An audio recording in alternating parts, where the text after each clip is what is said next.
So yeah, on today's episode of Be the Change or Stop Complaining, your weekly dose of health podcast, we are talking about the carnivore diet. So be the change. And if you don't want to be the change, you're not ready to be the change, then stop complaining. Happy Tuesday to you. Happy Tuesday.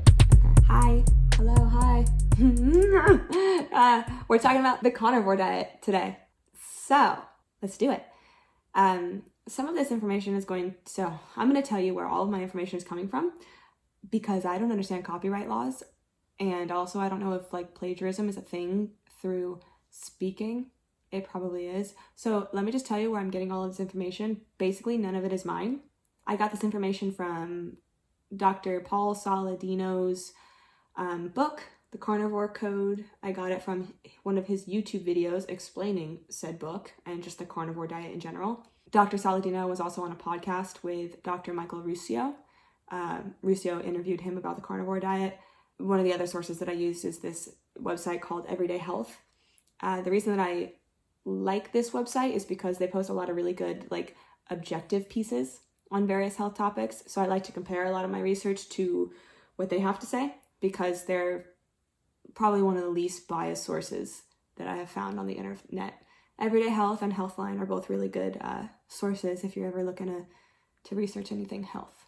For the record, you could look at those too. They're vetted. They're valuable. Go for it. Paul Saladino, Dr. Paul Saladino, he wrote a book called The Carnivore Code. And he says a lot of he has a lot of grandiose statements. I don't agree with all of it, but I'm going to give you the facts. I'm going to give you my 2 cents, like I said.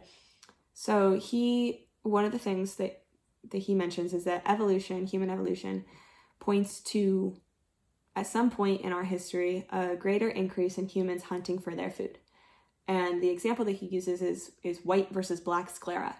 Sclera is the white stuff surrounding, in your eyeball. So you have your pupil and your color, and then the white stuff on the outside will color, unless you have poop eyes, in which case you just have poop eyes. But the white stuff around your eyes, that's sclera. Apes, pre-human and present apes had black sclera. And the reason that they had black sclera was for the purpose of concealing where they were looking, so that predators and stuff couldn't see what direction they were looking in. So that was a survival adaptation for apes. And then as humans evolved, we developed white sclera. And Saladino says that the purpose for the white sclera was to aid in group hunting, so that our fellow man could see which direction we're looking in and communicate kind of that way. Perhaps, maybe, we don't actually know. We don't fucking know. But it's a decent enough theory. Another thing that he talks about is the agricultural revolution. He says that the agricultural revolution was one of the biggest mistakes in human history because it aided us in moving farther away from a meat-based diet to a plant-based diet because we were cultivating plants through agriculture, right? Which he says had adverse effects on our evolutionary pathway. So here's what I gotta say about that. He's not wrong. The agricultural revolution was a huge mistake. It still is the biggest mistake that we ever made. But I would say not for the reasons that he states. I did not write this book. I read a book called Sapiens. It's a brief history of humans, human evolution, human history. I forget who wrote it, but it's called Sapiens. And it just talks about the history of humanity. And he talks about the agricultural revolution, and he talks about what humans were doing pre-agricultural revolution. We were very nomadic before. So we traveled from place to place. We ate what we could get our fucking hands on, really.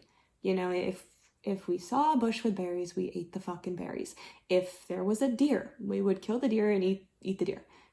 We took what we could get. But it worked for us. We had a very, very diverse diet because of this. And we also had far less disease because, we traveled in very small packs. So when the agricultural revolution came about, it, in a sense, ceased the nomadic lifestyle of humans because we started sitting in one place because we were growing all of our food here. So with cultivating land and growing our own crops, that created communities, that created towns, that created densely populated pockets of human communities, which led to so many fucking problems because, number one, they didn't have a decent sanitation system. So disease, hella disease, all of the disease.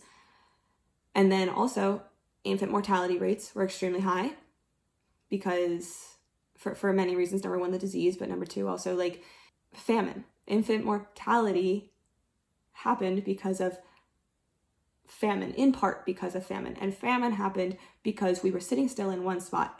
If humans lived in fucking Montana and they were growing crops up in Montana, and then like a really harsh winter came about and destroyed all of their crops, they're fucked because they're stuck in Montana and now they don't have any food. So there's a whole lot of reasons why like the end of nomadic life for humans was kind of the downfall of society in a way. It's kind of bizarre if you think about it, because obviously that's what we're doing now. You know, we all sit in one place, but it ceased the previous life of humans, you know, which take the good with the bad, of course. But the point being, he says the agricultural revolution was a mistake because it led to us eating more plants and less meat. I say it was a mistake for other reasons. Whatever. And then another thing he talks about is this Native American tribe, the Inuits, who were up in Alaska. They had no plants in their diet whatsoever. They only ate meat. They ate whale meat and whale blubber and whale organs and stuff like that. And they were extremely healthy. They thrived on that. This man, Wilhelmer Stephenson, in the 1920s, he traveled up to Alaska and was hanging out with this Native American tribe, the Inuits. And he was there for something like 5 to 10 years, and he only ate meat for 5 to 10 years. And his health significantly improved, and he wrote a ton of books on his findings with the Inuits diet. So this was actually kind of the birth of the carnivore diet way back in the 1920s. It's gained traction here and there throughout history since the 1920s, but right now it's really becoming a fad. You know, it's totally trending. The carnivore diet, the caveman diet, you know.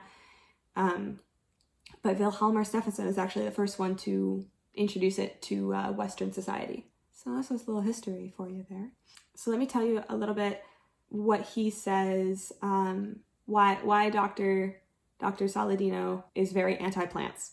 Okay, like this is his main little point that he makes. He says that plants are on a spectrum of toxicity. What that means is that plants are developing their own pesticides. And he cites another work by Bruce Ames, Margie Profit, and Lois Swirsky Gold. And those three wrote a research paper saying that they concluded that 99.99% of the pesticides in the American diet are chemicals that plants produce to defend themselves. And half of those chemicals that plants produce to defend themselves are rodent carcinogens. He's basically saying like that plants might not be as good for us as we think because they have natural pesticides in them, along with all of the pesticides that we put into them. And he makes this really absurd statement in his YouTube video that plants don't want to be eaten, which, if you think about that just a little bit closer, guys, animals don't want to be eaten either.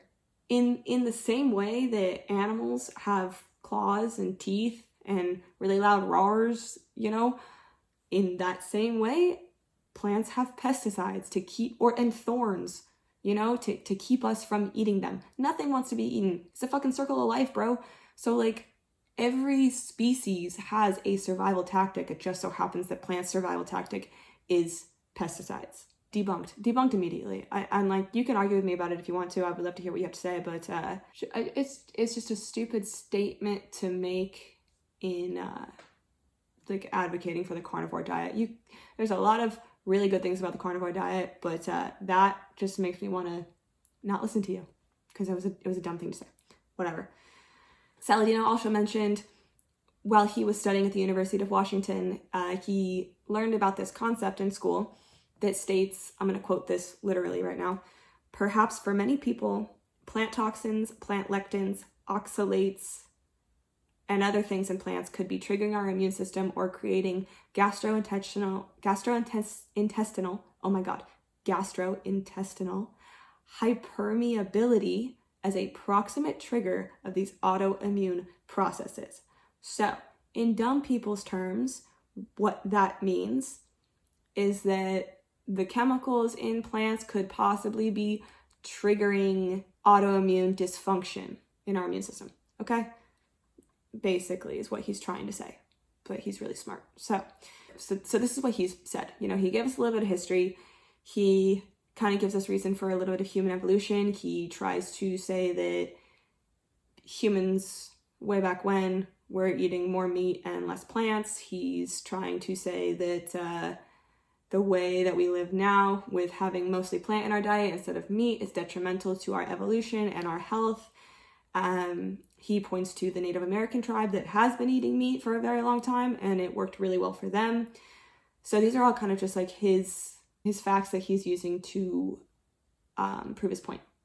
Okay? So now I'm going to give you the basics of the diet, and I'm going to tell you why it's beneficial and why it might be a little bit harmful, and you can do with that information what you want. So the basics of the diet, obviously there's a loose version on how to do the carnivore diet, and then there's a really extreme version on how to do the carnivore diet. The basics of it, though, is that the diet consists of animal meat, animal organs, animal fats, and animal meats. Okay, now here's how you cheat on this, and you can kind of be okay. You can eat milk and yogurt and cheese because they technically come from animals, but if you're trying to go more towards the caveman diet, as in like what our ancestors were eating, our ancestors were not drinking milk or eating yogurt and cheese. Those don't exist in nature. So you can if you want, but technically you're not supposed to. And then you can also continue to drink your coffee and tea, but Dr. Saladino says that if you're using the diet as an elimination diet, you should try to cut out caffeine as well. And I'll get into what he means by elimination diet in a second. You also want to be eating fatty cuts of meat to make sure that you're getting plenty of fat into your diet as well. So let me tell you why it's harmful first, and then I'll tell you why it's beneficial. That way we can leave off on a positive note. So here's why it could be harmful. You're losing out on a lot of nutrients. Plants are very, very plentiful in micronutrient diversity. Plants have so many fucking vitamins in them, and so when you eat a variety of plants, you're getting all of your vitamins. Like vitamin C and vitamin E, for example, are only found in plants. So the argument against a carnivore diet is that, well, you're not getting all your vitamins if you're only eating meat. However, Dr. Saladino says that when you're eating animal organs as well, those are very nutrient rich. And as a matter of fact, you don't need plants to get all of your vitamins. That's what he says. I don't know if that's true. And I was trying to look it up, but I wasn't getting any clear answers on that front. But according to a very smart guy doctor, he said that's not true. You don't need plants to get all of your vitamins. Meat also doesn't have any fiber in it, so you get fiber from plants. So if you're eating an all-meat diet, like the carnivore diet, you are not getting any fiber, which is very good for your colon health. Fiber is very good for your colon health. However, there is no consistent trend showing that those who eat more fiber are healthier. So like fiber might be important, but the studies are showing that it doesn't really matter all that much, surprisingly, which I thought fiber was super important, but after reading all of these fucking scholarly articles or whatever, I'm finding out that it's actually not as important as we think, which was interesting. High meat diets also put a lot of stress on your kidneys because they are trying to process such high amounts of protein. That puts a lot of stress on your kidneys. And then also a high diet of red and processed meats, or I guess a diet high in red and processed meats, has been linked to an increased risk of gastric cancer. However, case control studies showed this to be true, but cohort studies did not. And the only difference between a case control study and a cohort study, the cohort studies are more concerned with like the frequency of the disease, so like how often it comes about, whereas the case control studies are more concerned with the frequency and amount of exposure in subjects with specific disease cases and people without the disease. So they look at people with the disease and they look at people without the disease. They're just two really like renowned versions of research, you know. So one renowned version of research showed it to be true, and one renowned version of research showed it to be not true. Carnivore diet is also very high in saturated fat, which is a gigantic risk for heart disease. So it can be harmful in some ways, unless you're doing it right. So if you're going to be doing the carnivore diet, you really gotta like do your research and also be mindful about like what you're eating. If you can eat all meat products, maybe like high content of chicken and fish, and then lower content of the red meat, just to be careful about your cholesterol levels and like your saturated fat intake, you know? That's just what I would say.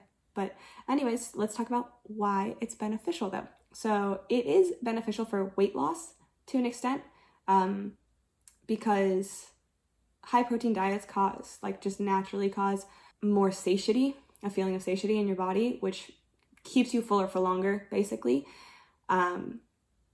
So when you feel fuller for longer, you're eating less, so you're naturally in a deficit. And you're also like, you're not really going to snack on any of the things that you're like technically, quote unquote, allowed to eat in a carnivore diet. Like you're not going to snack on chicken breast, you know? So again, it helps you like maintain a deficit. And then also when you're doing the carnivore diet, your body naturally goes into a state of ketosis, which just means that your body transitions from using carbs as its main source of fuel, like energy fuel, and it transitions over to fat. It uses fat for fuel, fat for energy. And when you're using fat for energy, that means you're burning a lot of fat, which means you're losing fat, which means you're losing weight. So it's beneficial in that way. It also helps in correcting autoimmune disorders because it's a potential anti-inflammatory diet, and it helps you identify food sensitivities. So Saladino talks about the clean carnivore reset, which is a version of the carnivore diet, and he says do it for like 30 to 60 days. It's a reasonable time frame for your immune system to reset. And then after the 30 to 60 days, you can start reintroducing foods to identify which foods you are sensitive to. So if you're going to do the carnivore diet for reset purposes and trying to identify food sensitivities, go for about a month and see how you're feeling. And then by the end of 2 months, you should be able to know for sure if the diet is working for you. There are certainly benefits to the carnivore diet. There's also certainly risks. Dr. Saladino says that you can stay on the carnivore diet indefinitely. I disagree. I'm certainly going to try it though. That's definitely the next thing that I'm gonna give a shot, because I do have multiple sclerosis, which is an autoimmune disease, and I would like to see if this diet makes me feel any different, any better, any worse, like what it would do. All of them are right, but none of them are the right one. You have to play with it. You have to see what your body thrives on. My mom thrives on high protein diet. I do really well on carbs. I don't really like fat.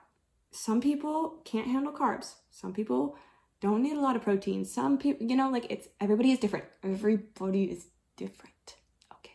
This is the information. That's what I got. Try it. Give it a shot. 30 days, too easy. And let me know what you think. I think next week we're going to go to the total opposite side of the spectrum and talk about vegan. So we're going to go from all meat to none meat, and we're going to compare and contrast those two, and then we'll get into a few other ones in the coming weeks. Okay. Happy Tuesday. I will talk to you next week.